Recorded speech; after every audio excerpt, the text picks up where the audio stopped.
there's an interesting little technique here that there's a glissando, or a sliding between the pitches, and it's a characteristic of the sound here.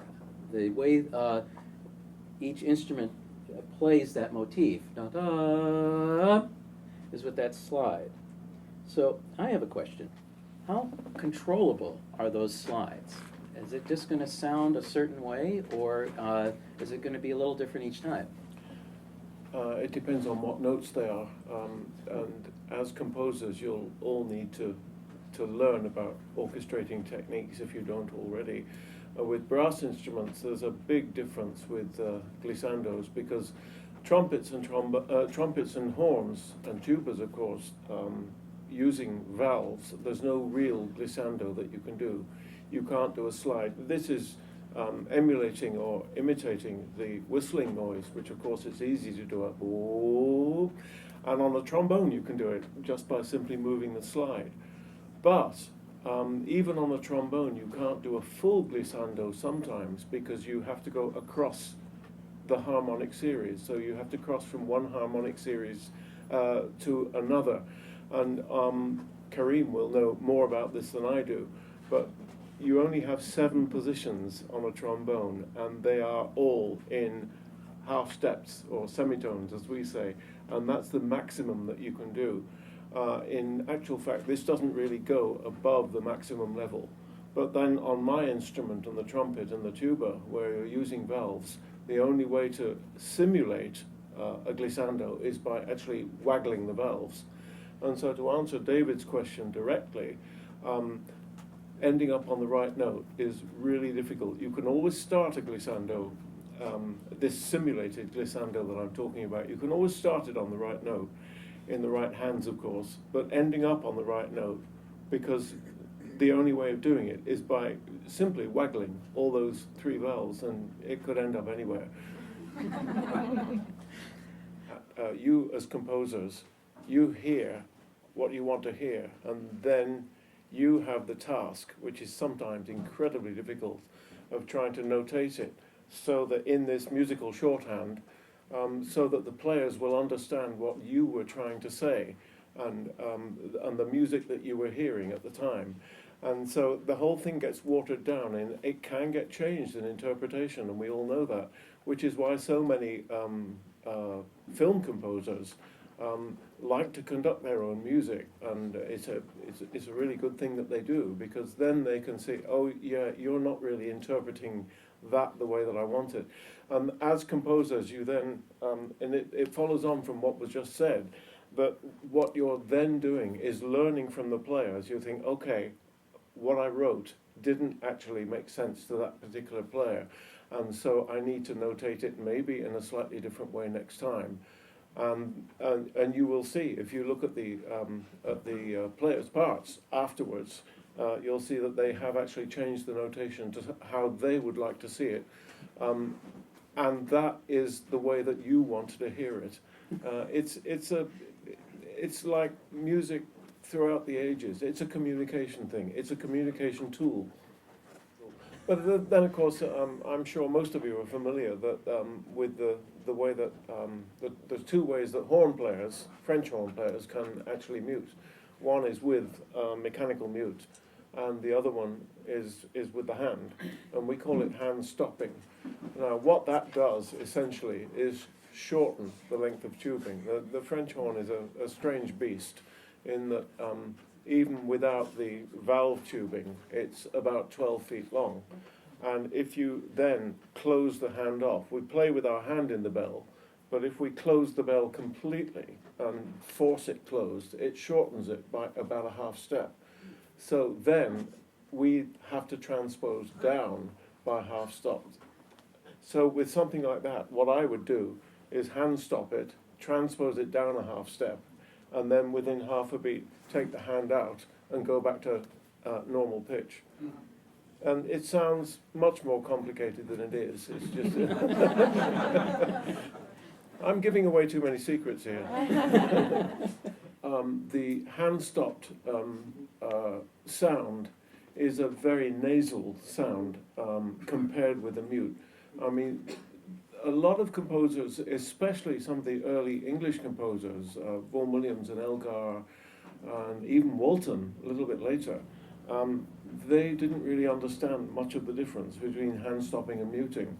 The mute that we have all sorts of different mutes. Some are made of fiber, some are made of metal, and they all make slightly different sounds. And they don't always mute the horn, they change the character of the sound. But to directly answer your question, the hand-stopping sound is a very nasal, very forced kind of sound. And sometimes it's not actually all that soft. Sometimes a composer will write for hand stop and write fortissimo. The Tchaikovsky Pathetique Symphony comes to mind. You know, dee da da da da dum, and that note is hand stopped. And it's I remember Rostropovich saying to me, it's got to sound like a million bees buzzing in the jar at that point, and that's what he was looking for. You asked about like switching flutes, like from flute to alto flute or something.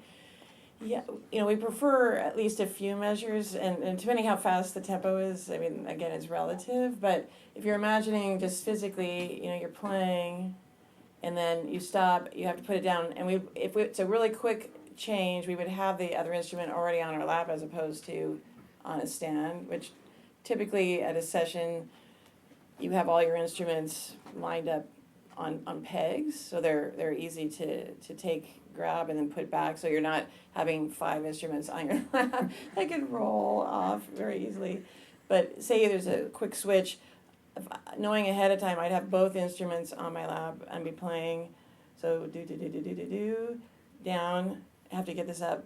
So it can be quick, but it's preferably at least, 2 measures would be nice, just so you're not like hurrying so fast that something could happen and you have to get your breath. And depending how long the phrase is, you need to prepare a good breath, so that could take a couple seconds too. So I don't know if you can see in the score, the people who have scores, at bar 735, there's a little diamond over the notes in the first, second violins and violas. And does everyone know what that diamond means? harmonic. Yeah, it means a harmonic, and in this case it's an artificial harmonic. And it's supposed to be played double forte. That's unusual, to say the least. And then that's also followed with double stops.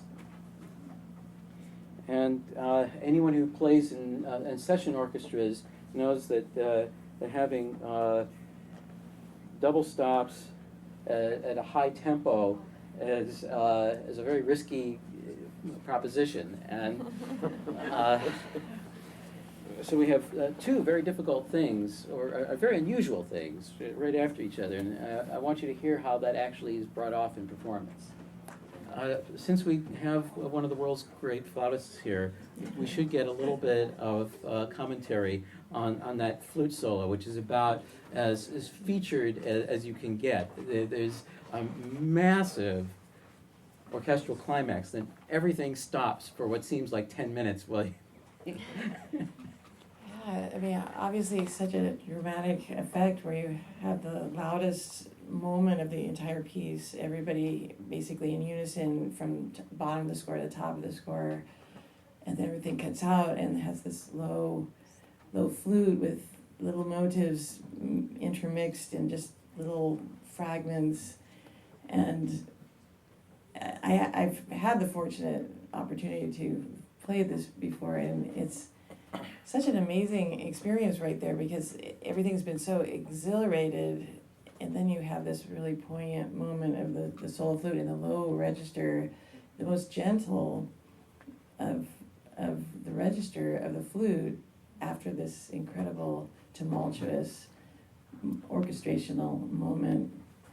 And it's so effective because you're almost stunned, when you hear it, to have it come to that point.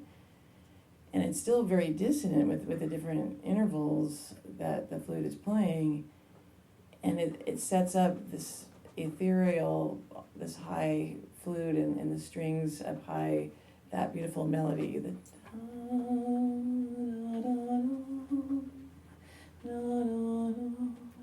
and then it just keeps rising from there. You just feel like you're ascending to the heavens. It's one of the, I really think it's one of the most special moments of all music at that moment.